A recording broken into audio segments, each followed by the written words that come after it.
আজি বেছি দিন হোৱা নাছিল এওঁলোকে এনক্ৰোচমেণ্ট কৰাৰ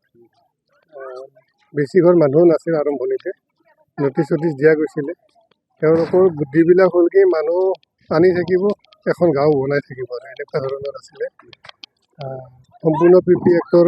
নিয়ম ফ'ল' কৰি কিনে আমি কি কৰিছিলোঁ নটিচ দিছিলোঁ এওঁলোকক নটিচ চটিচ দি কিনে তেওঁলোক কোনো কোৰ্টত যোৱা নাই তাৰপিছত ষ্টেট অফিচাৰে PPA এক্টৰ সেকশ্যন 5(2)ৰ আধাৰত মানে ফৰ্চিবল ইভেকশ্যনৰ অৰ্ডাৰ দিছিলে সেইমতে আমি আজি ইভেকশ্যন ড্ৰাইভটো কৰিলোঁ ইয়াতে আছে বহুখিনি ঘৰ আছিলে 18টা ঘৰ মানে আৰম্ভণিটোতো বহুতেই লিষ্টখনত বহুত থাকে কিন্তু কিছুমানে আকৌ কোৰ্টত যায়তো তেওঁলোকে ষ্টে পায় ষ্টে পোৱাবিলাকৰ এগেইনষ্টত আমি একো একশ্যন লোৱা নাই যিবিলাকে কোৰ্টত যোৱা নাই তেওঁলোকে মানি লৈছে আৰু সেইখিনিৰ এগেইনষ্টত কৰা গৈছে আৰু ৰেলৱেৰ মাটি আছিলে 1958ত একুইজিশ্যন কৰা আছিলে আৰু এইবিলাক চব আছে একুইজিশ্যনৰ পাৰ্টিকুলাৰ চব আছে A to Z আছে ৰেলৰ নামতে আছে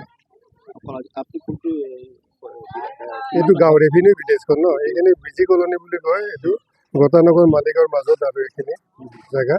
গতানগৰ ৰেভিনিউ ভিলেজ আৰু মালিগাঁও ৰেভিনিউ ভিলেজৰ মাজত পৰে আৰু এই বৰ্ষখিনি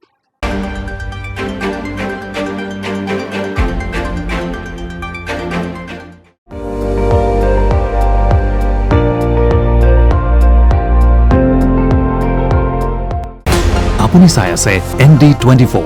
সৰ্বশ্ৰেষ্ঠ নহয় সৰ্বোত্তমৰ দৌৰত